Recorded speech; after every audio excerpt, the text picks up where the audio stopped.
Oh, hello, hello, hello. How's it going, people? Welcome to the stream. Welcome, welcome, welcome, welcome.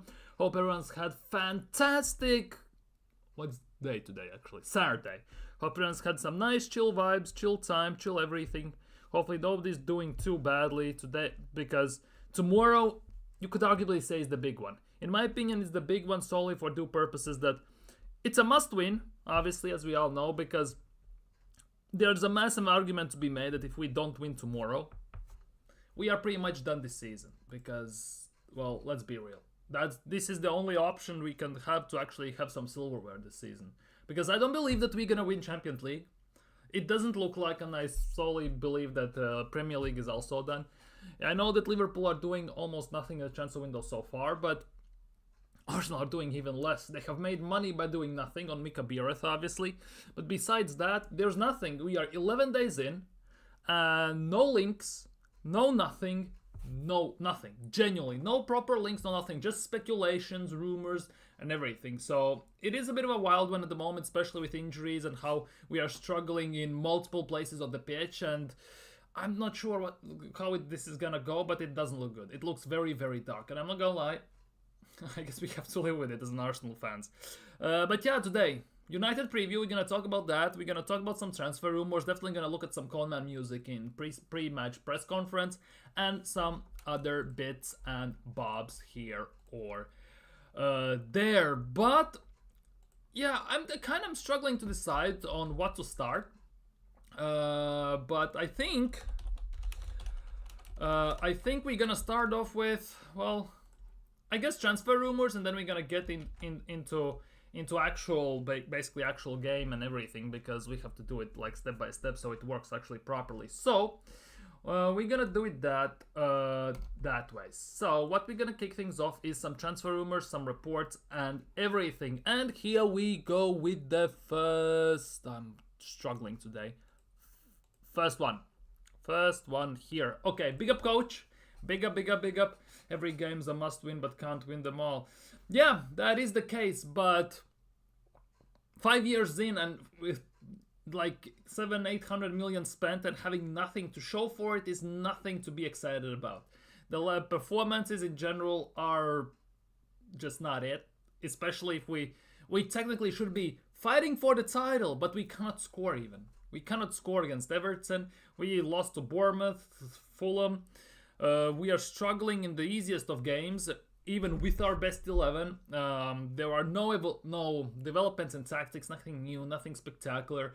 And the one chance we have actually to hope to change something is going into transfer window and sign someone proper one, like a proper player. And we are not even doing that. And that is the big, big issue. And the performances don't change. It was the same as last year. People say, oh, but what about the second part of the season? Like, come on, man. Come on. Like, Premier League is not a sprint. It's a marathon, and it goes for two parts of the season, not just one. And you cannot solely rely on one part of the season to bail you out. And we already have gone out of Carabao Cup pretty much, because I don't see us doing anything at Newcastle at St James Park against Newcastle. Given that the last two times we have gone there in Premier League, we have gone one shot on target in 2 years, so it's not genuinely going great. Premier League is pretty much done, let's be real. Champions League, I don't see us that winning, especially under Mikel Arteta. And then there's only FA Cup, and FA Cup in a way, yeah, I say it's a must-win game, but some games in a way matter more than the others, if that makes sense. Because it's 5 years without a trophy, and it really pisses me off. To maximum extent, it pisses me off. Because at this time, when Wenger was in this drought, people were punching each other up in the stadium, in the stands, in toilets, outside the stadium. They were flying over planes with the Wenger outs and everything. And so, I don't know. Like, for me, it's a done deal. Arteta, in my opinion, must go. That's the thing. We're playing bad, but sitting saying, yeah, we're gonna improve. You say that, but where? How? You say we're gonna improve. I don't see it. Last season it was shambles already.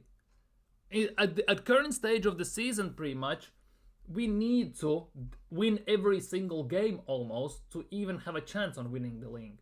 Do you think we're gonna win almost every single game of the season? Yeah, Liverpool may drop points. Okay, cool. Look at what Man City are doing in the transfer window. Look at what Manchester City are doing in transfer window. Already, Marmoush, that Brazilian guy, they're looking still at Ederson, Kusanov.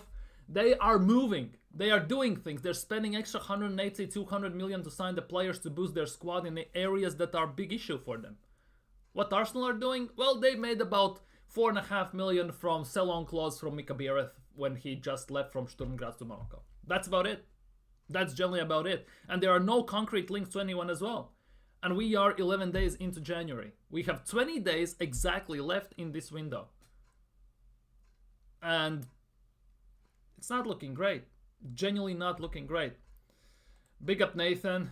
Big up Nathan. Big up my guy. Wrong Sporting striker, exactly. To be honest, first time I'm hearing about him. And second of all, have never had Arsenal being linked with him. For the amount of articles I read on Arsenal, on transfer news, on news in general about Arsenal, never have heard of him being linked. That's how mad it is. Yet Chelsea apparently are considering a £42 million move for Sporting striker Konrad Harder. Who is that? Like, who? He's 19 years old. 19 years old, which means we are going back from phase 5 to phase 2 again. This type of striker you sign at phase 1, phase 2, when you are building the squad. Because as Arteta is saying, this is the finished product almost. But according to Arteta, that was 2 years ago when he said, in year and a half, it's gonna go bang. We're gonna win something. We will have titles and everything. Now Arteta is sitting in interviews and saying, oh, we need more players. We are 5 players short. We need more signings. I need the money. And I'm kind of actually, I understand Kroenkes on this level. Yes, I'm pissed that Kroenkes are here, that they are not managing the club properly. But I understand Kroenkes turning to Mikel Arteta when he asks for money and saying, well, 5 years, 700 plus million, and you're asking for more money. Like, show me something. Show me that you can sell these bums actually, so we can actually like have a reason to give you the money, and we cannot even do that. We have the smallest squad in the league, and even smaller at the moment. It's time to go, blood. It's time to go. By the way, this was in the chat before I went live. Stupid how many coaches lose game over games and still are in their club. Arteta is going nowhere. Jealous people who want Arteta out, Arteta to leave. I'm not saying anything. I'm not gonna insult person, but comments like that genuinely show me that for many people, trophies are not important. They don't see them as an achievement.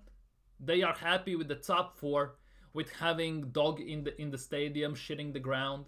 They're having Paris Fashion Week top male models in the shirts and everything, and they pretty much buy every single merch you can imagine. And as soon as Arteta gets a new idea of robbing someone, pickpocketing, squeezing lemons, oh, that's not a generational Aristotle level kind of idea, basically. Everton just became hard for Liverpool because Moyes is back to that game in hand. To be honest, I much rather have Dyche against Liverpool than ever Moyes. But the thing is, that game that got cancelled, right? That was the best time for Everton to play Liverpool. Because they escaped massively. Now it's... yeah.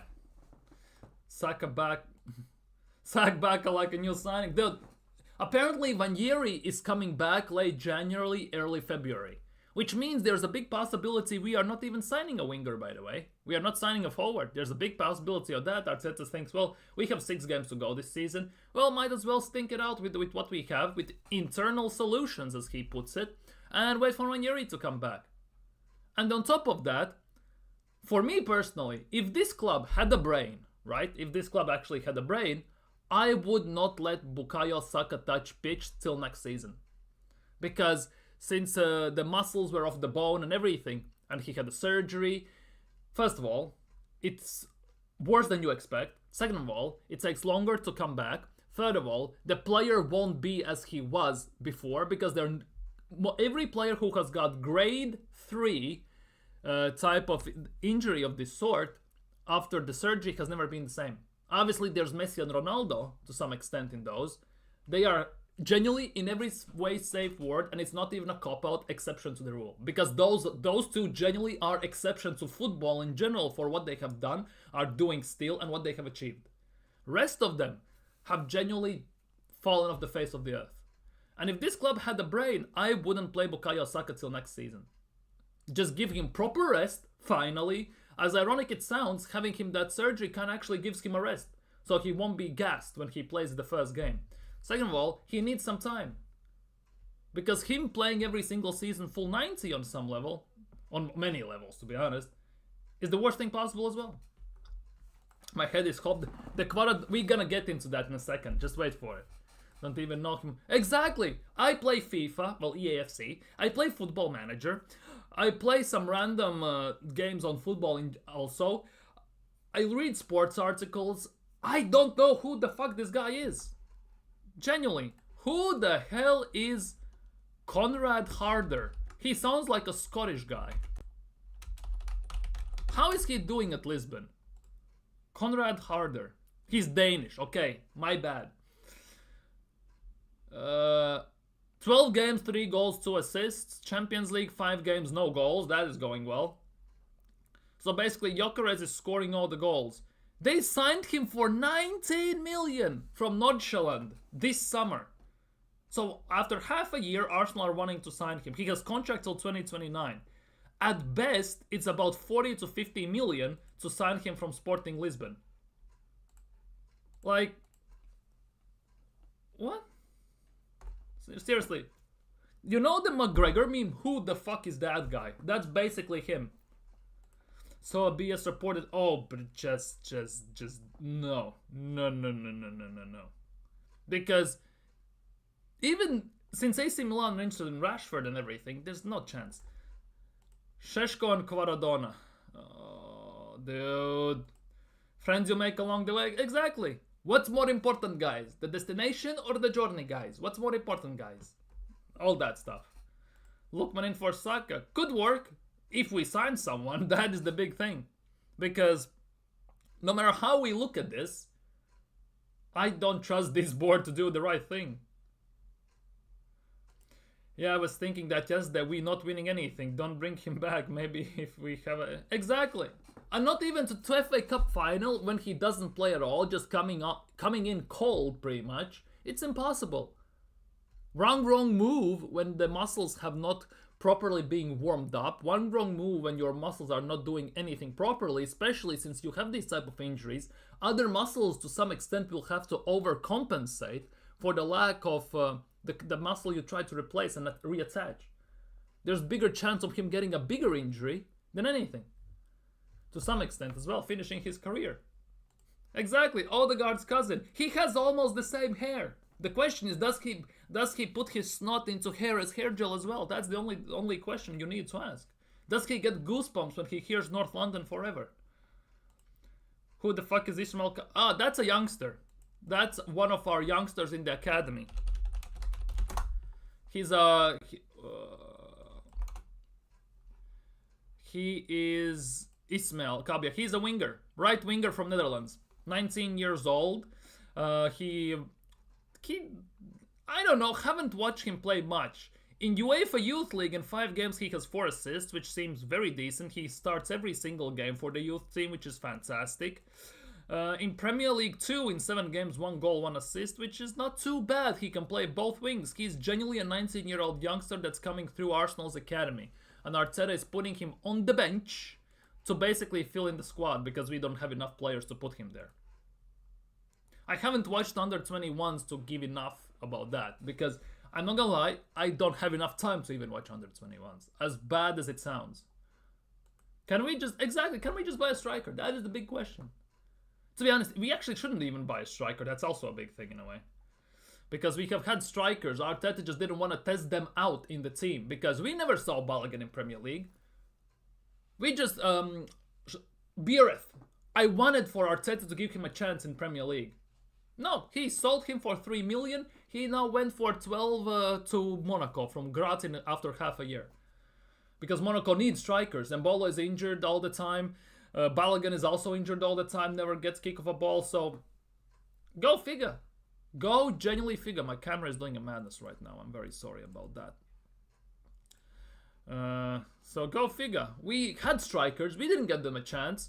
We didn't give our strikers so much chance that Chidobe Martin said, screw you, I'm not even want to touch the main squad. And he pissed off to United. If Max Dauman starts tomorrow, I'm going to flip out. I can see Max Dauman on the bench. I can see that. He can play tomorrow. He cannot play in Premier League. He can play tomorrow. By the way, I see you. You have changed your Odegaard picture to Ozil. I see you. Don't think I don't see you. Big up, Natalie. Big up, big up, big up. Good evening from Belgium. Bye, Bakayoko. Good duo with Trossard. You think Johan well, Bakayoko from PSV, right? Johan. I think it's Johan, no? I might be tripping. I think it's Johan Bakayoko. Yeah. Johan Bakayoko without Y, just in J. Johan Bakayoko. We were linked with him in summer. We just didn't sign him. We were linked with him. We just didn't sign him. He actually would be for us starting every single game until Lusaka comes in. Although, you know, the biggest thing is we have seen Arteta play as right wingers all the players we have in the attack. Let's be real. And we are playing, in the last few games, we played Ranieri until he got injured. And he actually was doing better than our attack, rest of them combined, let's be real. But don't tell that to Mikel Arteta and Top Gunners, they will get angry. But overall, that means that on some level, Ranieri is gonna get benched. Given that how he's performed right now, and then when he plays, he outperforms most of our team, and he does very well when he plays, I want to see how far we can push it. Yes, I know we need backups. Yes, I know we need the squad depth, calm your tits, and everything. But I want to see how far he can go. Because, you know, we all said he needs to start when Odegaard was out. It was kind of type of sink or swim situation, basically. And every time we have put him in the deep end, he has swam. That is the big thing. He has swam very good. And that is the big thing. Ranieri plays, yeah, he plays very well for the 17-year-old. He plays very well for me at least. He definitely has a big future if he can stay injury free and he doesn't get screwed up by Mikel Arteta. But yeah, Bakayoko, I wouldn't be against Bakayoko. The big thing is it's about 50 million, and if you would ask me to spend 50 million on him or about 50-60 million on Kvaratskhelia, on there are quite a few of these, on Buemo or someone like that, I actually would choose, for example, Buemo for 40-50 million rather than Bakayoko, as weird as it sounds. Because in January, in a way, you need to sign some proven players. You know what I mean? We kind of need the Premier League proven type of situation going on here, because you need instant impact. We cannot afford again when we need to like half a year for him to integrate into the squad, get better and everything. We need a player who comes in and instantly lifts the team with performances, GA if that's a thing, and everything. We need someone like that who instantly comes in and sets the world on fire in a way, in a good way. I wouldn't take Icardi. 5 years ago, yes. No. At the moment, it's not the level. If we were going for Icardi before we signed Jesus, I wouldn't be against that. Currently, no chance. I changed my Trossard pick to Vieira. Where? Where did you change your Trossard pick to Vieira? I changed my profile for the real GOAT, not the shit version. The vision Ozil possessed, that was nuts. Saibar will not give him game over Coyg. This is Arch. I don't want Barcola. I don't rate him. It may sound wild, but I know that many people rate Barcola. But personally, I don't. There is nothing too excited to be about Barcola. I watched Barcola play against Arsenal in the Champions League. What did he do? What did he do? It's great that he can score against, I don't know, Omelette du Fromage from Toulouse club, like against Club Omelette du Fromage or Oil de Toilette teams and stuff like that. It's cool then. It's cool in French league. Here, no.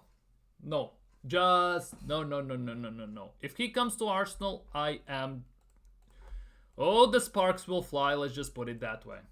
Griezmann still class. Well, to be honest, I'm not gonna lie, and I got very big stick for this. When Griezmann was somewhat available, allegedly, last summer, I wanted for us to sign Griezmann. I'm not gonna lie, I genuinely wanted us to sign Griezmann. When he was linked with move to potentially Inter Miami and stuff like that, I actually wanted for us to sign Griezmann. The thing is, though, and I clocked it just about a few days ago when I heard it on a different stream, yeah? Arteta hasn't signed a single Frenchman since he's been here. He genuinely hasn't signed a single Frenchman since he's been at Arsenal. Wenger was here, he signed French, he said all of the players, what it felt like, from different countries, but he had his French knowing there, right? Mikel Arteta hasn't signed a single Frenchman whatsoever. That's a very interesting thing, to be honest. Why he hasn't? Why generally he hasn't signed a single Frenchman? Exactly. Get Kvaratskhelia. Okay, while we are here on these wingers, on Kvaratskhelias and players like that, where is it? Here we go. Antonio confirmed that Kvaratskhelia wants a move out. A bit later, he posted this. PSG have agreed every term of Kvaratskhelia's contract for the next 5 years. The salary will be 4 or 5 times his current one at Napoli. At Napoli, I'm just saying, currently, he is on 30 or 40 grand a week. If they 4 times that, that's genuinely 120 to 160 a week. And we have Zinchenko on 160, Martinelli on 180 and stuff like that. You want to tell me that this money wouldn't be better spent on Kvaratskhelia? Because for me at the moment, it's not only just about filling the squad. It's about improving the squad. And for me, if we go for Kvara, he would improve our left wing without shadow of a doubt, because for me, he's much better than any other of those left wingers we have. No offense, Dali, Trossard and everything, no offense. But no offense to all the Brazilians with Joga Finito and all that stuff. But he is better than both of them combined, actually. And he would be. Then put Martinelli on the bench as an impact sub. 170 grand, a bench player. Kind of mad, but it is what it is. And sell Trossard, for example. There are opportunities. You know how Kvaratskhelia is available, right? It's a unique opportunity because last summer, Napoli wanted 150. 2 years ago, Napoli wanted 150 again, right? Now, he's available for 67 million. And Mikel Arteta, every single time it's transfer window talk. Oh, we are sitting patiently. We're gonna wait for unique opportunities to rise, and then we're gonna go for it and take the chance. I haven't seen us once putting a bid in for Kvaratskhelia. I haven't seen us once having a proper link with Kvaratskhelia, with Napoli, with anyone else this January window. Haven't seen it once. Yet Arteta sits here and tells us that he wants to take the best of every opportunity. He wants a unique opportunity to arise. It has risen. Why is he going to PSG then? Why we are not in the conversation even properly about Kvaratskhelia? Because if we were in conversation, we put in a proper bid, it got rejected, I can say, okay, cool. We tried, but we didn't do it. But at the end of the day, did we try? Did we do anything? No, it's another one that's gonna slip through our fingers and we're gonna do nothing. Well, to be honest, I wanted Griezmann, personally, at the time. He actually is very decent still. But yeah, for 1 year, 1+1 maybe, I would take him. I would, personally. That's just my subjective opinion in that regard. If we can't sign Nico Williams for a simple 48 mil, how are we gonna sign Kvicha? The thing is, Nico Williams prefers to stay in Spain. He has still promises from Barcelona, allegedly, that he is gonna go there in summer. Nico Williams currently is on 220 grand a week, which means if he comes to Arsenal, he's gonna demand at least 260 to 300. Well, basically Havertz, Jesus territory of wages, right? To pay all that, for us, it's cheaper to sign Kvaratskhelia for 67, for 5 years even, and give him 150 a week, rather than sign Nico Williams for 47. well, 50, like 50 million, right? And then give him nearly 300 bags a week. Like cumulatively, if you look as the to the overall package of things. Williams' wages are the problem. Exactly. Quarry is on 30k, Williams is on 220. 7 times the difference. By Lamine Yamal, imagine the scenes Kroenke get the Serb. Wait, what? Serbia athlete? Who's from Serbia? Who is from Serbia? I'm just thinking, who is from Serbia? A good winger from Serbia. Huh. He has 12 plus goals this season, Robo. Good stats, better than... Well, to be honest. It's not hard to be better than Trossard and Martinelli currently. Yeah, I did that. Yamal is a bit overrated for you. Okay. I'm not gonna get into that. Escargotli. I prefer Rafinha. I can see that. Under Flick, he's flying. The thing is, Rafinha would be fantastic at Arsenal. If we played football we played 2 years ago. The way we play now, Rafinha is very, very limited in his options. That for me is a big issue personally. Because we want to sign these electric, explosive, quick, pacey attackers, wingers who can dribble, who can get the ball, who can dribble pass, who can take on 3-4 men and dribble through them. It works if we played like we did 2 years ago. If we play right now, we genuinely box ourselves into very dead situations, because you look where Rafinha thrived under Bielsa on counterattacks and everything, and under Hansi Flick and free open spaces on the pitch. If we basically, the way the teams play against us, when they park the bus, they cover the whole pitch with players, they sit low with 4-4-2, 4-5-1, 5-5-0 formations, it's never gonna work. Nathan is not happy. Like I said, we can get Kvara done. We genuinely, this transfer window, price-wise, for about 130 to 140 million, we can sign Kvaratskhelia and Osimhen. 140 million. Keep this in mind, since last summer, when there were links, Napoli's president quoted 250, 260 million for both.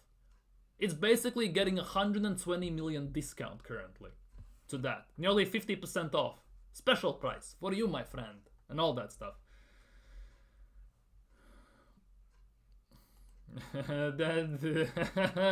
That's the thing. And Yamal is injured right now. I think he had surgery, he was injured recently. And that's also was solely because he gets overplayed. Because they don't have proper replacement on the right wing for him as well at Barcelona. That is a big issue. They rely on these youngsters. Kubrasi just got ACL. Yamal got injured. Remember, Ansu Fati, Gavi, Pedri, all of them got injured because they played way too much. I think 2 years ago I was reading on Pedri, including Spain internationals, under 20s, Barcelona and everything. Pedri played 78 games that season. 78 games. And now imagine, he is genuinely, 21, 22, if not even younger, and he played 78 games that season. As basically a kid, 20 years old. That's basically a kid still these days. 78 games. It's no wonder that these guys get injured and their careers finish much quicker. Williams and Saka on wings. That is Williams and Saka dream duo. We will cook. Yeah, that is sickening. Big up TK. Big up my guy. Big up TK. We have no sporting director. Yeah, we have sporting director. We have Eto, Edu Gaspar's notepad, which, by the way, potentially, who, by the way, could become our main sporting director, because we talked about this yesterday, and today these news came out as well. Dan Ashford hopes of becoming Arsenal's new sporting director appear to have been dashed after it emerged yesterday, or today before yesterday, that Jason Eto is the frontrunner for the sporting director role at fucking Arsenal. Sporting director role. We're gonna put a guy with no experience in sporting director main role.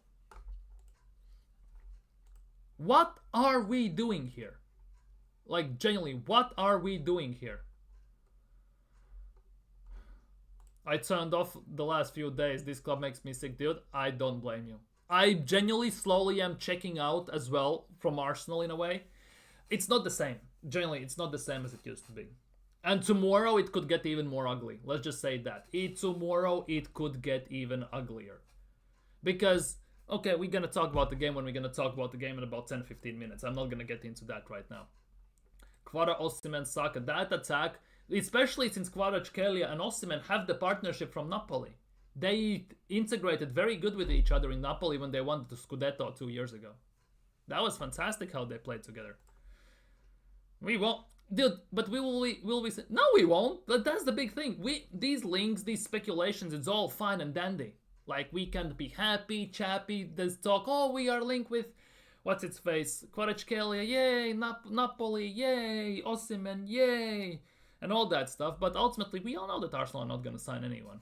It's just a feel-good factor until it comes the 31st of January, last day of the transfer window, and we gonna sign Marcus Rashford on loan or someone like that. He's on. Saka will sell a lot of. And he starts to cook, dude. Under Arteta. Oh, Jokic! Nikola Jokic, not Jovic. Jokic. Okay, now I get it. Nikola Jokic from Denver Nuggets. Yeah. One of the highest paid, if not the highest paid athlete in NBA. Yeah. Nikola Jokic. Think we can buy in January 1? No, all good. Your English is amazing. Don't worry. Think we can buy in January 1. Maybe. The big thing is, we get told by reports, by these economists, those that balance checkbooks and everything, that Arsenal can post about 164 million loss. But despite that, we have no PSR issues and no FFP issues. We can easily go in the market and sign someone. The only thing that stands in our way are the Cronkies. Will they sanction the money? Ultimately, let's be real. Arteta can want anyone who he wants, but if they don't give Arteta money, it means nothing, right? We have the money. We can afford to spend. We just, don't. That's just like in Wenger days. We had the money, we just didn't spend it, ultimately, and that's what it came down to. And at the moment, we are currently in the same situation, especially since we have finished January summer window with basically profits. We balanced books. We had to, as stupid as it sounds, we pretty much sold to sign, because we sold Ketia, we signed Merino, we sold Smith Rowe, we signed Calafiori, and it went like that. There were nowhere where we put genuinely our own money on the table, like 120 million, and we signed someone out of nowhere. We basically sold some players to sign some players for the face value. Pete, big up Pete, Arteta is a god. We would be worse off without him. Anyways, which god of no trophy? Basically, we don't want the league. Dude, without Arteta, the big question is where would be right now. Obviously, you'll never know, but I strongly believe that if we got in a proper manager at the time, because Ancelotti was available twice, by the way. When we signed Emery, Ancelotti was available, and Ancelotti was available when we signed Arteta. Right? There were other managers available, big ones with established the portfolios as well. If you give them these 800 million, right, I can guarantee you we had won something much more. The thing is, though, most of the managers who have actually proper portfolios with trophies, with proper history of winning and everything, they don't stand for this bullshit that Cronkies are trying to pull all the time. That is the big thing. I strongly believe that is the big thing. They generally don't stand for this bullshit. You either give me the money and give me the player, or I'm generally walking out the door. That would be ultimately either or. There are no, oh, this is the best management I've ever seen. We work hard in hand. They are the best. They are hungry. They want to win us all. And everything, as Arteta is saying. Arteta is saying that the management of the board and everything is the best he has worked under. First of all, it's pure crap, because he has worked at City, and if you want to tell me that City's board is worse than Arsenal's Luis, Garlic, Cronkies, and all that stuff, you genuinely are out of your mind. That is sackable offense alone. And that we have money to burn. We just don't. That is the big issue here. We just don't do it. Yeah, he makes excuses and cries about the size of the balls, about how the ball is flying, about the wetness of the grass, how strong is the wind, the fact that wind has pooped on the ground and we have slipped and someone broke an ankle or something and all that stuff. Oh, and on top of all that, he has the nerve come out and say that he has won multiple trophies. Charity Shield is a trophy. So go and count in the Dubai Cup, the Champions of Dubai, you'll never sing that, and all that stuff, and Emirates Preseason Cup as well. Go count in that as well. Oh, Lukas Podolski, the days. That left foot of a cannon, oh, mwah. With Wenger, at least we won. Exactly, that's the thing. With Wenger, we were doing more or less what we're doing right now, finishing top 4.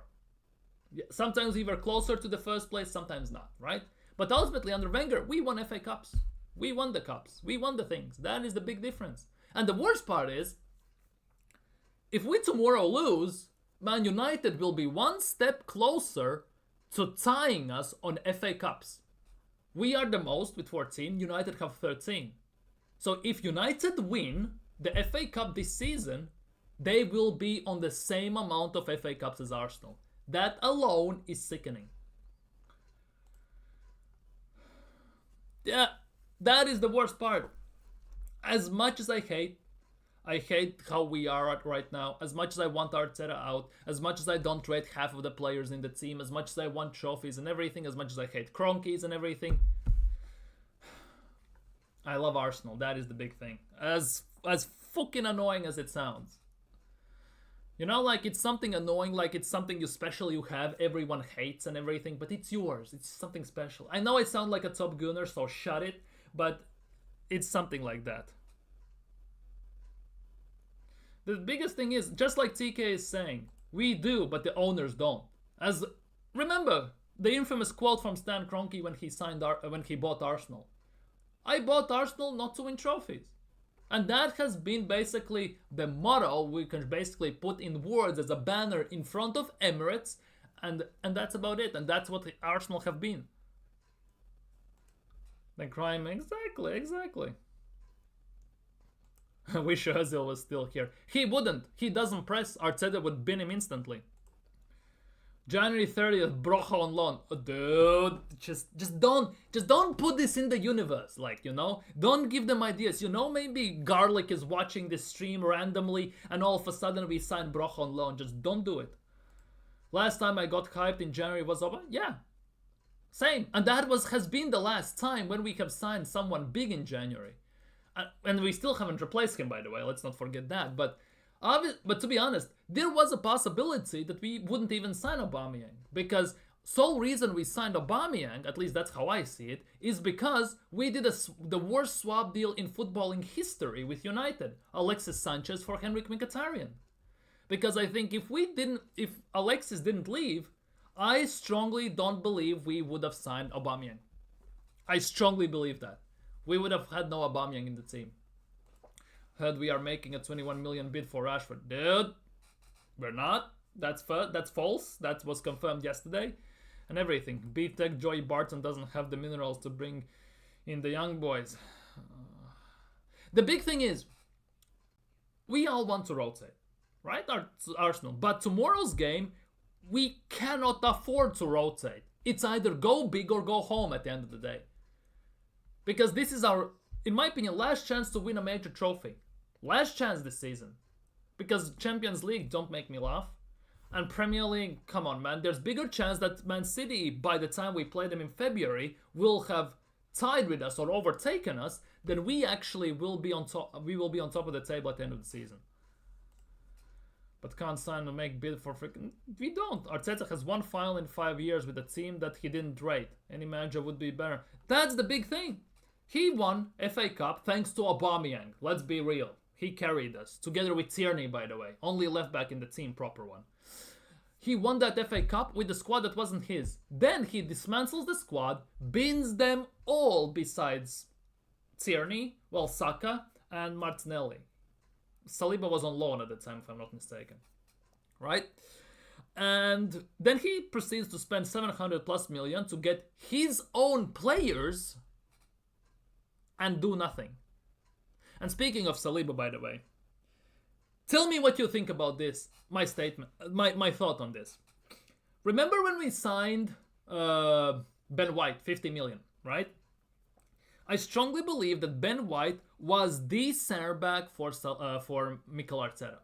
But at the same time, in preseason, Saliba was performing phenomenally in preseason, and whole Arsenal fanbase were screaming for him to be in the main squad.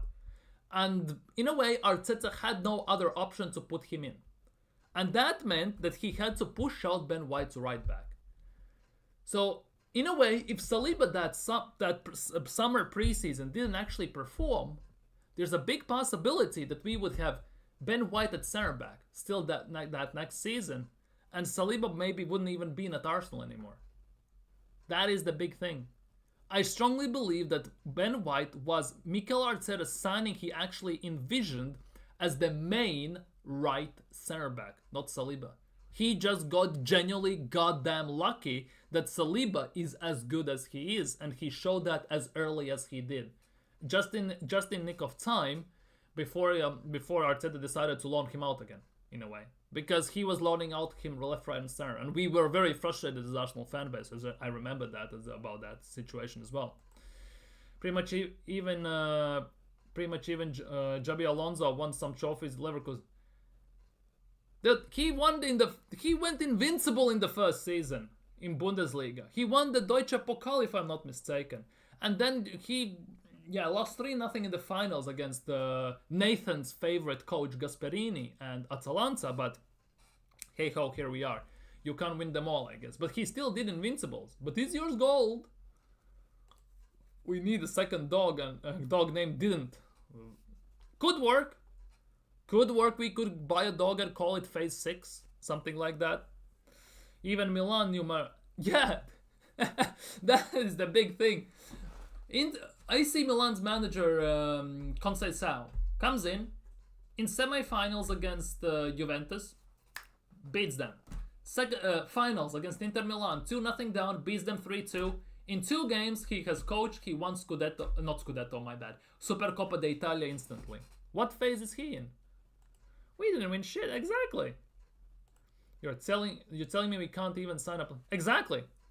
Well, we can, it's just the fact that we won't. The thing is, we can sign.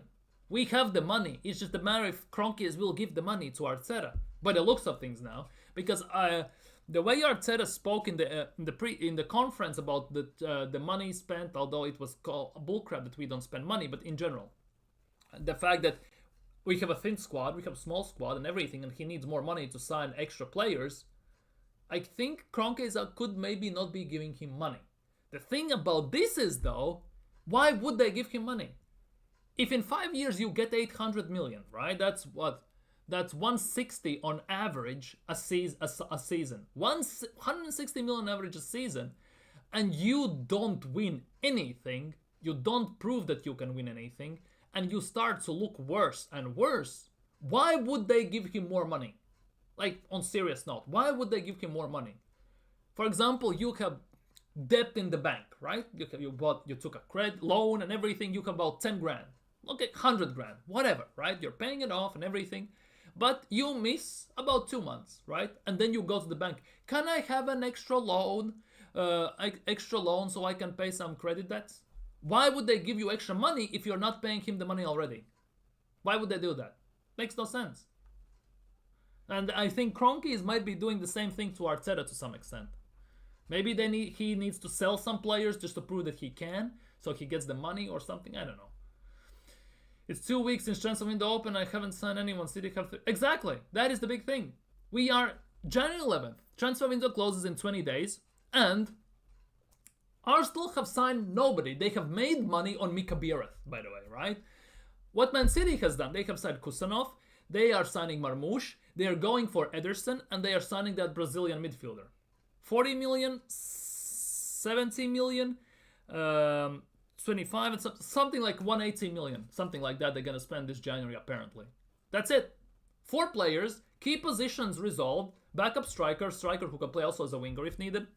Midfielder with energy because their midfield is very slow and very old. That would be Ederson. Kusanov for the defense because they need center back backup options with injuries and everything. And they signed the Brazilian kid. They sorted. That's it. They didn't need to. They did what they need to do. Sign no one or suck Arteta. Which? Wait, what? Sign no one or suck Arteta. What do you mean suck Arteta? Suck Arteta, get experienced manager that knows how to build a team with a good attacking, winning trophy mentality. And exactly. Arteta cannot install in our players winning mentality because he has won nothing himself, pretty much. He was a bang average player. How can he do that? You notice we the only club still stuck on defense and no, yeah. And we cannot even transition from defense into attack properly. On counterattacks, we slow the game down when we get over the halfway line that it's embarrassing to look at. Technically we have the pace, you know, we had Saka, even Manieri, we have Martinelli, we have strikers, we have players to push up the field. We get into their final third, we instantly slow down and pass it backwards, recycle the ball. Nathan is listening, Forza Atlanta. Gasperini is down. Hey, yo. Calma. I'm not saying he's not the answer, but I don't think he's gonna move. 5 years, 1 trophy. Exactly, big up Liam. Big up Liam. Semenyo, Rogers, Cunha. There are quite a few of those we could sign. We just don't. 700 million spent and we are relying on set pieces like we are stone. Exactly. And the thing is, we are playing United tomorrow. And this will be a slow segue into United preview as well. When we played United Emirates, that was the first or the second game only for Amorim, right? What did we do on the pitch? They already nullified us on that pitch. Sole reason we won the game was set pieces. Because this is for all the stat merchants out there, right? We had 0.3 XG from open play in the game against United. But at the end of the game, we had 1.89 XG. Rest of that 1.69 XG we got was from corners. Solely from corners. So if Amorim finds out a way to defend our corners and he plays the similar way how he played against us when we played them the first time, it could be a very long day. Let's just put it that way. Especially, we had Saka back then. We don't even have Saka right now. Saka, Arteta, I'm bringing Gasperini. Could be Gasperini, Inzaghi. A winning mentality, winning coach. I need a winner that can do the proper job. That wouldn't have a system that basically quote-unquote ruins players. Because Arteta's system, the way he plays, is very demanding and it's very, very systematic. It really restrains players from expressing themselves, feeling free.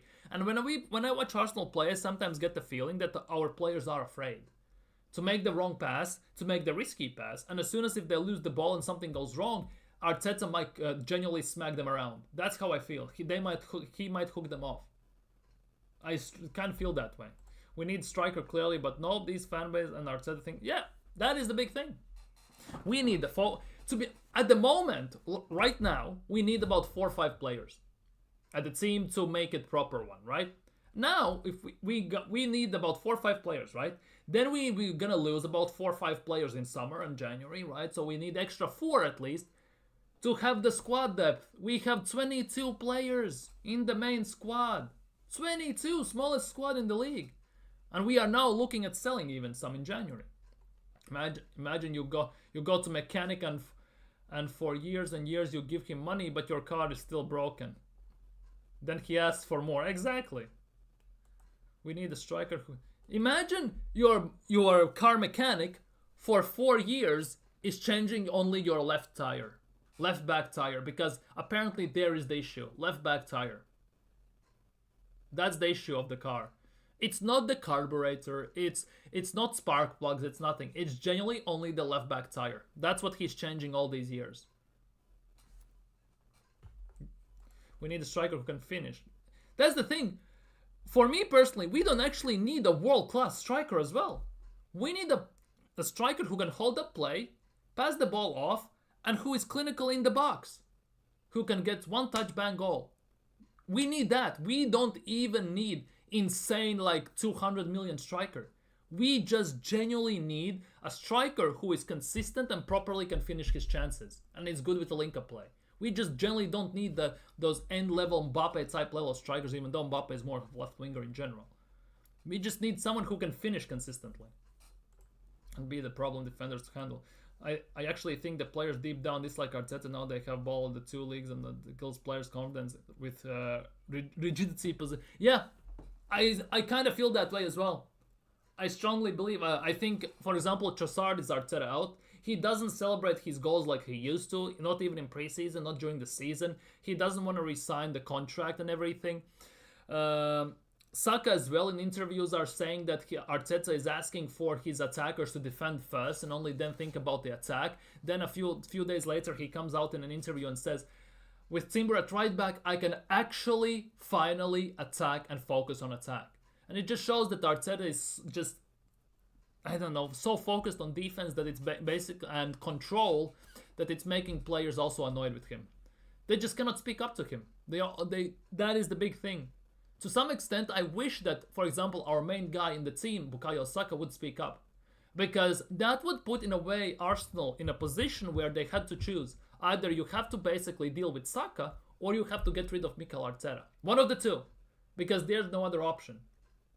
And for Arsenal fans, no matter how many Arteta sexuals are there, Arteta only fans and stuff like that, for them losing Saka, that would be 10 times worse than losing Mikel Arteta, even if they don't want to admit it. Let's be real. Losing Saka for Arsenal would be 10 times worse than losing Arteta. A good player doesn't make good coach. Best coaches didn't play. A good player doesn't make a good coach. I would say it that way, that the best coaches in the world, well, Pep played, Guardiola played, what's its face? Klopp played. Most of them played, but not all of them were insane. Let's just put it that way. But to some extent, most of the best coaches are midfielders, aren't they? Ironically, Mikel Arteta is a midfielder, but he's not a good coach. Man, this only Saka alone can barely stand him. You just noticed this only. Maybe. Players will want to leave when you don't win anything, and hopefully Arteta leaves like he said he was going to do. Dude, the fact that Arteta 2 seasons ago, when we finished second for the first time, said that in summer he contemplated resigning as the Arsenal coach and he didn't, is already a sign that he knows that he cannot do it. And on the worst part is, that interview gets never brought up back again these days. Never. It genuinely just gets brushed under the rug, and we just look forward. Oh, new merch. Oh, look, Win has puppies and stuff like that. It generally gets brushed under the carpet. Yeah, we're gonna do that in a second. Tactics controlling the players. Yeah, generally full-on control. Like prison, in a way. Genuinely.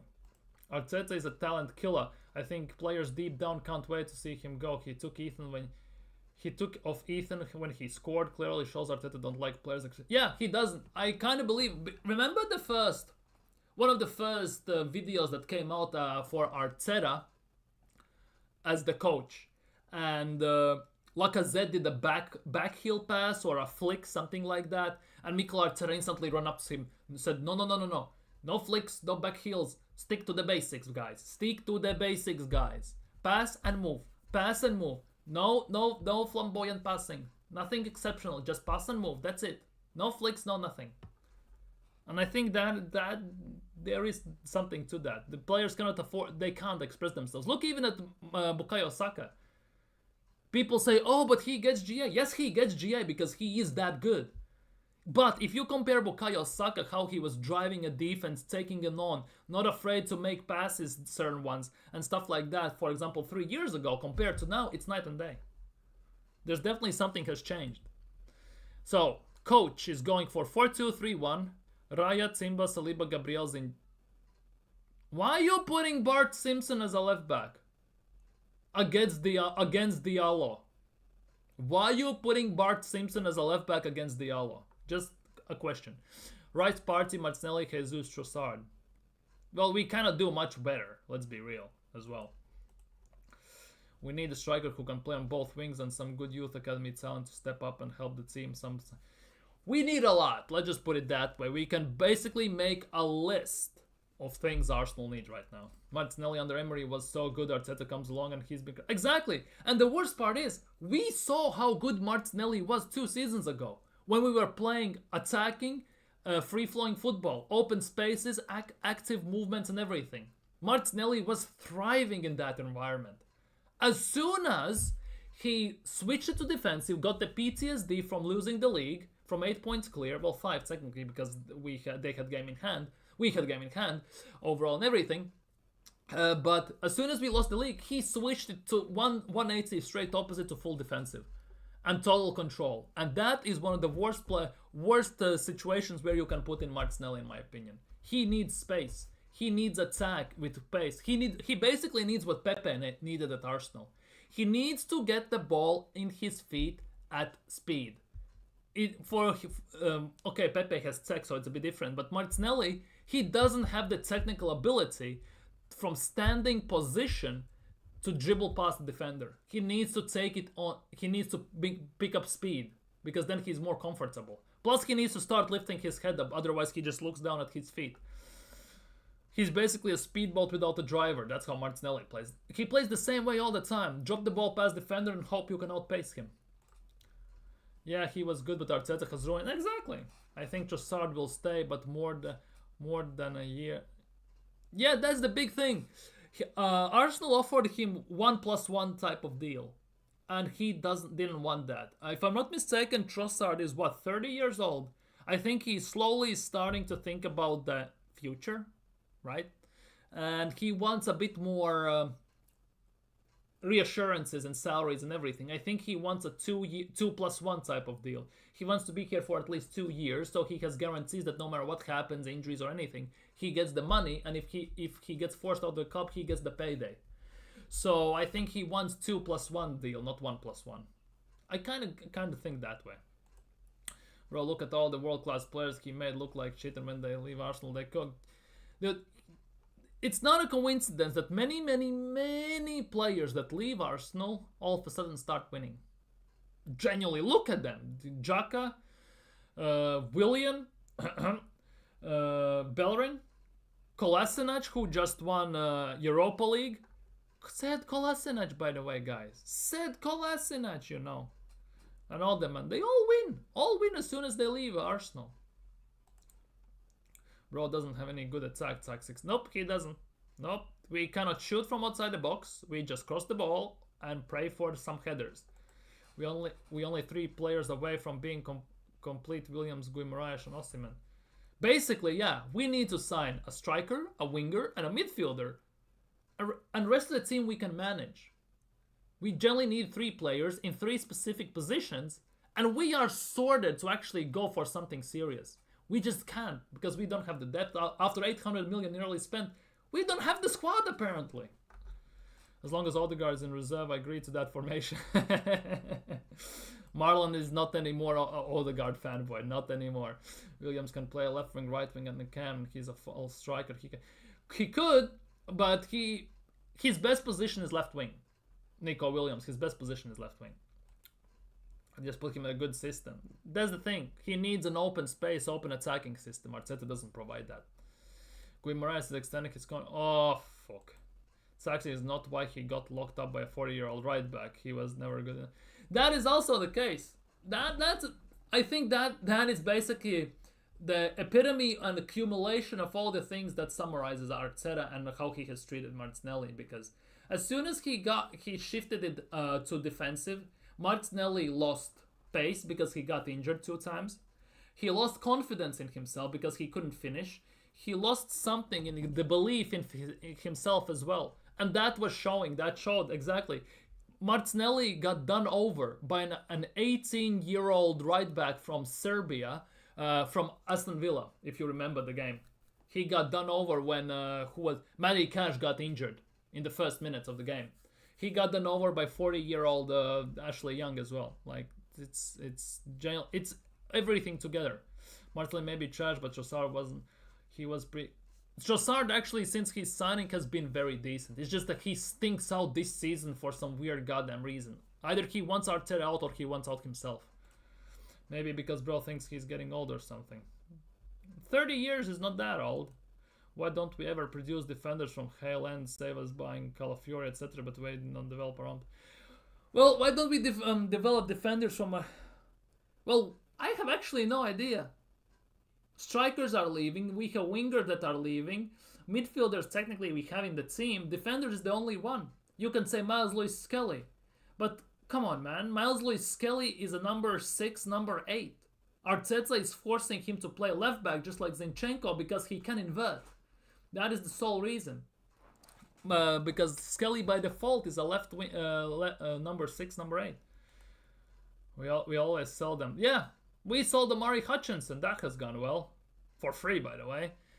And not to mention, we let go about 20 players in July. 20 players, youngsters.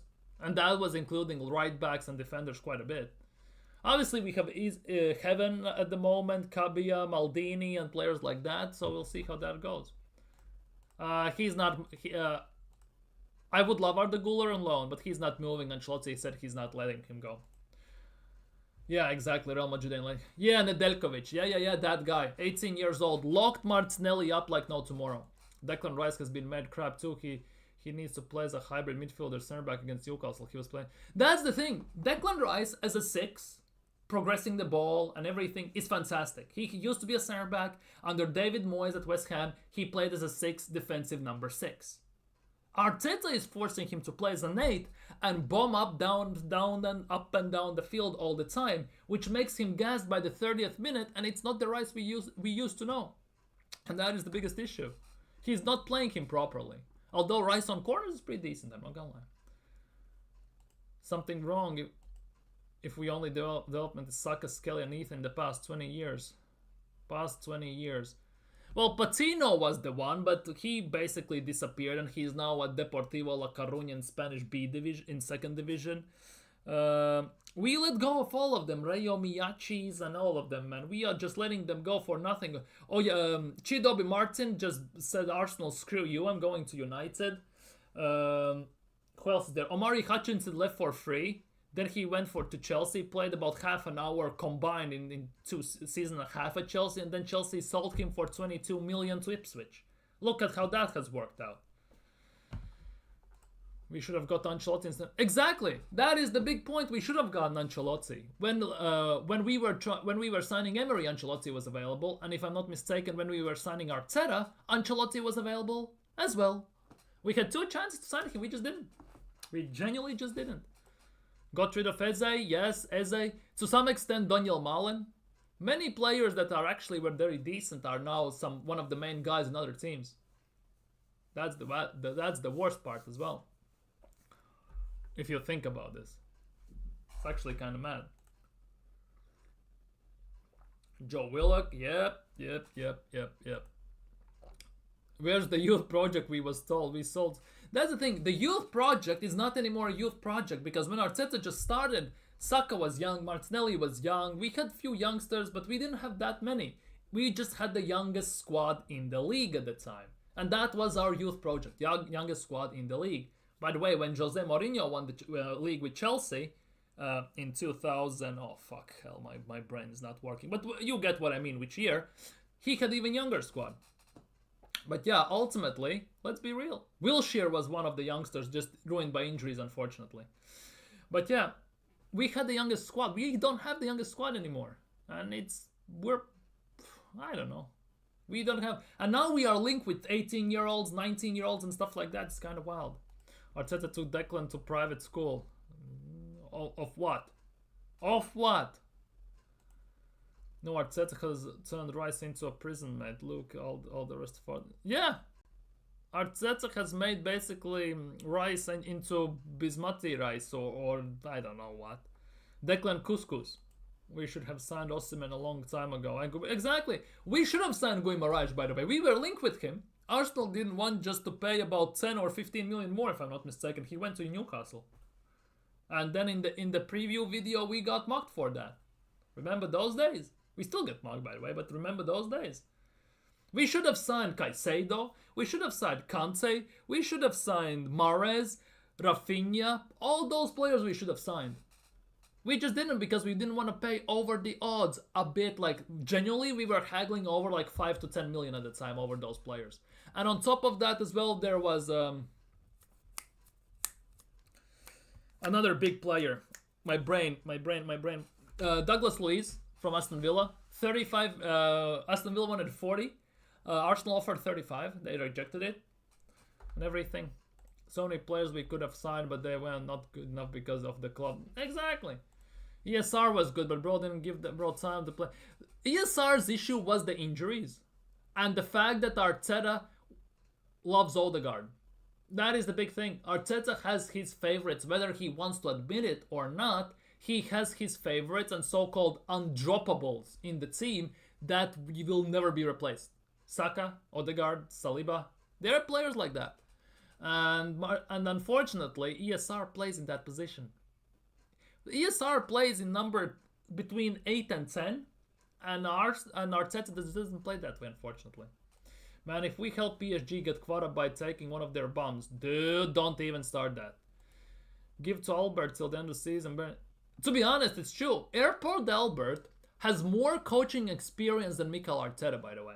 Like real coaching experience as the main coach and stuff like that. He has more, I think, if I'm not mistaken.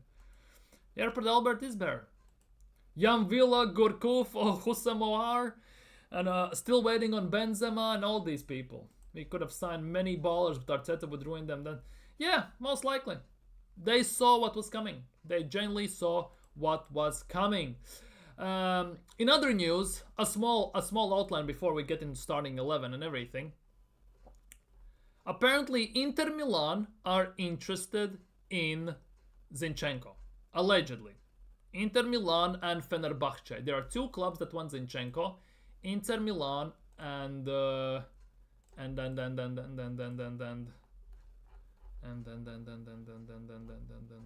where is it? Where is the Bart Simpson from Ukraine? Here we go. Apparently, Inter and Fenerbahce are both interested in deal to sign left back Zinchenko, and this is in January. Swap Zinchenko for Thuram, never gonna work. He terrorizes these players. Yeah, it feels that way. He has done something. Cannot be this way. Apparently, Inter want him. That's about it. When I see it, I will believe it. For now, I am not believing it one single bit. Let's be real. I'm not believing it one single bit. Anyways, Man United game. Obviously, it's a must-win game.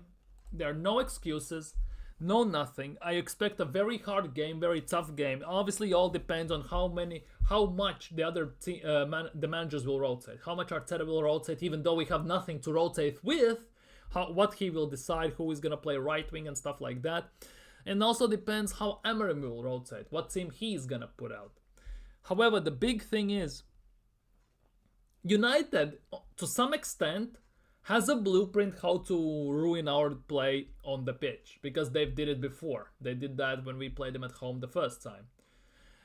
The corners were the big issue for them, and if they kind of figure out how to defend that, it's gonna be hell on earth for Arsenal. And at that time, we even had Bukayo Saka, and we don't have him now as well. Let's not forget that, of course. But the game will be very physical. I think it will be very nuts. Jurien Timber has come out in an interview, said that this game is something special, and there are no excuses, and it's a must-win game no matter what. So he gets it. He definitely gets it. Of course, Odegaard is gonna get goosebumps when he comes out to North London forever. Let's not forget that and everything. Maybe he will shed a tear, rub some snot in his hair and everything. But I don't know. I generally don't know what Arteta will go with. But I think it's gonna be a rough, tough game. It will be a very mental challenge as well. It will not just be physical, but against United, it will be a very mentally challenging game, in my opinion, at least. So we'll have to wait and see. It's a big of a hit and miss, but I think this game is the sole last chance for Arsenal to win something this year, because we are not winning Champions League, let's be real with ourselves. And Premier League, I don't see that doing as well. As I said before, I more see Man City overtaking Arsenal at some point this season than Arsenal winning the league, personally. Only way I can see Zinchenko leaving is if he gets some good who can replace him. Who knows? That's the big thing. The owners can actually back him, so maybe owners will sack him if he keeps going to fail. It wasn't Edu at all in a way, potentially, because I don't think Edu wanted to sign Merino, because before we signed Merino, there were talks that on the board, in the hierarchy, there were many discussions and disagreements about Merino. I don't think also he wanted Raheem Sterling and everything like that. He had best to work with, let's just put it that way. Obviously, you can put something on Edu, definitely. But Edu resigned and left Arsenal because Arteta got increased role, too much power, and he felt that it's overstepping boundaries and he is going to put his hands in his work and it's going to be hell on earth. So he just said, screw you, you are taking over my job, so I don't want to be here anymore. But owners actually, for a change, actually have backed him. Yeah, they have. And that is something, this is where I will give Kroenke's credit for. They have backed him. 800 million, in my opinion, is somewhat more than enough. Let's be real. The thing is, though, yes, they could have backed him more. Yes, they could have done something differently. But ultimately, at some point, the penny has to drop and they have to sack him. Because he keeps failing. 5 years without a trophy is nothing to be excited about. That is the big thing here. Will they do the right thing? That is the question. As for Garlic, Garlic, Tim Lewis, and all of them need to go. We need a full overhaul. I think Josh Kroenke has more control of the fly than Stan, and Josh seems more competent, strict, and confident. Yeah, I think Josh, compared to Stan, actually cares to some extent. I'm gonna put it that way. The thing is, does Josh provide money? Or does Stan need to sign off the paycheck? That for me is the big question. Because if it was Josh, I think he would have given maybe some more money. I think it's Stan who is not signing the paycheck. Although they both are very smart businessmen. And they see that when investment is not paying off, they will cut the ties. So it's either or at the end of the day, in my opinion. Jorginho with Ruiz, he has experience in PSG. Jorginho is going to Brazil. Well, how are you going to swap him with Ruiz? Heck, even swap Jesus for Osimhen or Vlach. Oh, I would take that deal, definitely. Anyway, starting 11. Goal. David Raya. Let's be real. Let's not kid ourselves. Right back. Timba. There's no other option. Let's be real. Center backs. Saliba and Gabriel. Again, there is no other options in this, in my opinion.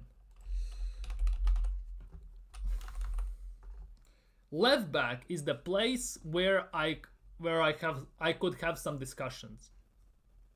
I would play Miles Lewis-Skelly personally. Just personally, I want to see. The thing is, we have 3 left backs now. Well, 4 technically if you count Tierney, but I don't think Arteta is gonna play Tierney. But we need a left back who actually can defend against Amad Diallo, because if he plays Amad Diallo on that right side, it could be hell on earth. For me, the biggest thing is, though, will Amad Diallo start or will he come on as an impact sub? That for me is the biggest question.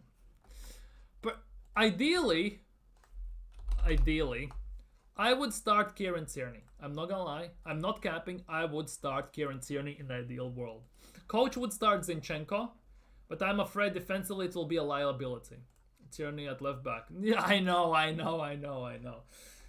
don't want to see the Italian Zucchini as a left back. I'm going to put it straight up. If it was Miles Lewis-Skelly, I wouldn't be too much against that. I'm just going to put it that way.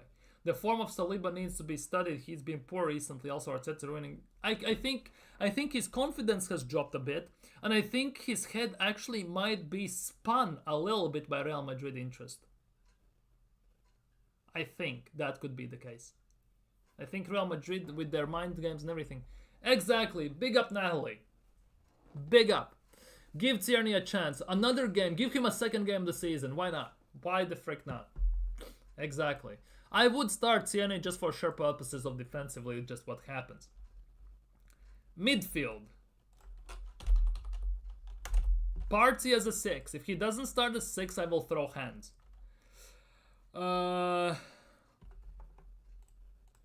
Yeah, but that's a pre-contract. He is leaving in summer only. Tierney is on his way out. But the only way they can get him now is they pay the money. and I don't think Celtic will. They can sign. I read that they might sign him on pre-contract since he's the last 6 months. So he's still our player till the end of the season. Let him cook. He can cook, Robin. He won't get cooked by Ahmad or get destroyed like Kala. Plus he has the experience with these matches. Exactly. Big up. So you want Partey, Odegaard, Rice. I'm not gonna lie. I think, and bear with me here, I think Arteta will do this. I hate to say this, but kind of think Arteta actually might do this. Okay, let's remove this player from here so I just generally don't, my eyes don't hurt. But personally, I don't see any other option than to play Declan Rice. I generally don't. Attack is that where when it gets interesting. Because on the right, I would play Martinelli. I'm not gonna lie. But there is the kicker. I actually would do it like this.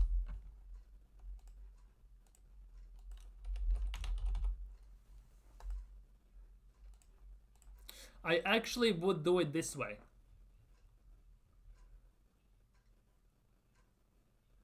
That actually would be... The thing is, I don't know how good Sterling would look and how good he's in form or not. That for me is a big question in this regard. Because he was injured, he doesn't play at all pretty much. To be fair to him, yes, we all slam him for the fact that he's not performing, but he doesn't play, he has no way to pick up form as well. That is the big thing. Skelly, Partey, Merino. Skelly, Partey, Merino, and Odegaard in reserve. The thing is, as I said before, Arteta loves Odegaard. And there is no chance he's dropping him, especially in such an important game. This is the predicted 11, how Arteta would put it out. This is my prediction how Arteta will put out the 11. Now, Odegaard in reserve. That would be the case. That's the biggest thing. That coach doesn't want it to change. He thinks it's the perfect lineup. The thing is, if we want to win, we need to play our best players. And as bad as and frustrating as Odegaard has been, as much as Saliba has been questionable on defense recently together with Gabriel, and as much as our attack is as useful as an umbrella on a sunny day, right? We need to put our best players out, because for me, this is the only chance for us for a trophy this season. And especially if it's United, you have to put a big. It's go big or go home. If we were playing someone like Harrogate or Oxford or someone like that, then I would say yes, Odegaard can hold the bench, Trossard can start, Skelly can start, Merino and all these people. That wouldn't be an issue then, right? But since it's United, it's a completely different thing. It's one of the big six teams. You have to actually play a strong squad if you want to progress. And since for me, as I said, it's the only chance I think Arsenal have for a trophy this season, because I don't think we're going to win Champions League or Premier League, we have to go big. That is the big thing. And yes, on Wednesday we play against Spurs. I get that. Spurs have another injury, by the way. I read it today. We still need to put the best team out possible. Yeah, Trossard super sub could work, genuinely. Don't go put Merino and Skelly. I'm genuinely gonna not do it. I'm not gonna do it, don't worry. Do not worry. We have 6 games left this season. This month. And it's 20 days in this month left. We play every third day pretty much. So it's gonna be a very long week. Very long. 6, 5, 6, 5, 6, right? Who we have played this year? Brentford, Brighton, and Newcastle. Yeah, we have 6 more games left this month. And since we play 6 more games for 20 days, that's every third game pretty much. Every third day we have to play. And with a big squad we have, where we basically we cannot rotate at all, it's gonna be hell on earth. Let's just put it that way. Big up Kwame, big up my guy. Long time no see. We must beat United on Sunday. If not, then Arteta should resign. Thank you. Thank you. Big up Kwame. Trossard, Kabia, Butler, Oyedeji, Jorginho, Aiden, Heaven on the bench. I would say Wanjeri, but don't think he will be back. Yeah, he's not back till end of January, early February apparently. So that also gives me a reason to think why we will not sign a forward. Don't forget that there's Max Dauman as well. He can play in the Carabao Cup, in FA Cup games. He might be on the bench since he's training with the first team. Max Dauman definitely will be there. So, yeah, the fact is that our team looks so shit. No, well, not team per se, but the bench looks so bad. It's actually embarrassing.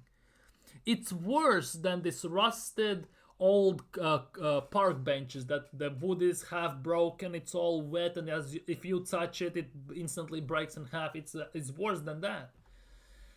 Trossard rejected new deal. He must. That's the thing. He rejected the contract. Arteta will punish him by holding the bench, maybe not even putting him on the pitch. But to be honest, I understand Trossard in this instance because I feel that Trossard is Arteta out fully, and I think unless our Arsenal offer him 2+1 type of deal, he's not signing. Hope Wanjeri and Saka soon. Wanjeri apparently is rumored to be back. Late January, early February, something in that time. Saka is rumored to be back around March. But given the extent of injury, the surgery and everything, I don't think it's gonna be until May. I personally don't think. And I 100% can guarantee you that Arsenal will try and rush him back. And that is the worst thing possible. Personally, if he's not back till April, and let's be real, by April we will know where we stand in the league. Will we win it or not? Or where we'll be in Champions League and FA Cup. I wouldn't play him this season. I would just give him full on, no stress, no panic, no rushing back recovery, if that would be the case. Yeah. Bench is shit, genuinely. Kivior, Jesus, Zinchenko, Martinelli, and Havertz should all be transferred in the summer. Kivior, Zinchenko, Martinelli, Havertz. Well, Jesus apparently is gonna get sold in summer. Zinchenko will leave in summer most likely, or could leave in January. Martinelli, who knows? But for me, still, in my opinion, he's the most expendable one. Havertz, he has to go, but who's gonna sign him? Kivior will go. I think someone else will go. Pray for our Prince Wanjeri to be back soon, dude. We should be able to rely on ourselves and suck. That's the big thing. 800 million spent and everything. We are still relying on Saka, and on corners, and half of the corners are delivered by Saka, by the way. It's just dumb, stupid, and incredible. But predictions time. If Williams comes in next week, we'll play him left wing, put Trossard on the bench, Martinelli. Then we have wing flexibility. I think if Williams comes in next week, he will play right wing. Keep that in mind, because he can play there. Predictions time.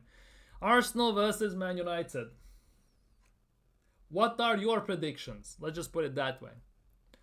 Now, don't forget, we just lost 2-0 at home, and at home we are actually quite shambolic this season in a way. We can see it quite a bit. Don't forget that our defense is struggling as it is. And everything. Coach is going 2-0 Arsenal. Dude, that's hella optimistic. Hella optimistic. 2-0 Arsenal, given that we cannot score and do anything, and United could actually be on a roll, and if they played the proper style and proper system, they could generally destroy us. We're signing it out. No, we're not. There's no chance. No chance. Flick said that he doesn't want Araujo to leave, and he is not leaving. And Juventus are the front runners, and he might get signed only to Juventus if that happens. Nath is going on. Nelly is going on 2-1 Arsenal. Marlon is going 2-1 Arsenal, or 3-2, so I think a goal fest. Interesting. Kwame is going 1-1, and Arsenal are gonna win on penalties. I can see this game going to penalties, I'm not gonna lie. Weirdly enough, I can see this going to penalties. United struggle in attack, Arsenal struggle in the attack. Unless we score a random corner from Gabriel or someone, it might actually go to penalties. It's straight penalties as well, no extra time, right? Or is it FC? I get those Carabao and FA Cups mixed up all the time. I think it's extra time and then penalties, right? Or is it just straight to pens? I forgot. But yeah, I think that is the case. I'm personally going. The big thing is I have to go with 2 scores because one is my heart, one is my head. My Arsenal side in heart is saying 2-1 Arsenal. My head is saying 1-1 and United is gonna win on penalties. No idea why. Just bear with me here. But I'm going with 2-1 Arsenal because it's hard to predict an Arsenal loss. It's genuinely hard. Damn, Ancelotti free my board goal. I like him quit. Not sure that's gonna happen. But anyways, I think on that note, I'm gonna end it here. So tomorrow at what time is the kickoff even? Fucking hell. I forgot to check. Tomorrow, 3 p.m. kickoff. 3 p.m. kickoff. So Arsenal, FA Cup third round, face Manchester United. Now, don't forget, of course, tomorrow at 8 p.m. UK time, there will be a stream reflecting on the game, no matter what the result. And I beg there are no issues. I hope. And to be honest, we have such nuts games still this season. We are entering in a very tough schedule. We just played Newcastle. We have United tomorrow. We have Spurs during the week. And on weekend, on Saturday, we have Villa. So we have a very tough schedule. But yeah, for today, that will be it for me. So like, comment, subscribe, all that good jazz. Hope to see you tomorrow on the stream. Hope you're gonna drop by. Take care, enjoy the game, enjoy football, have a nice weekend, and take care.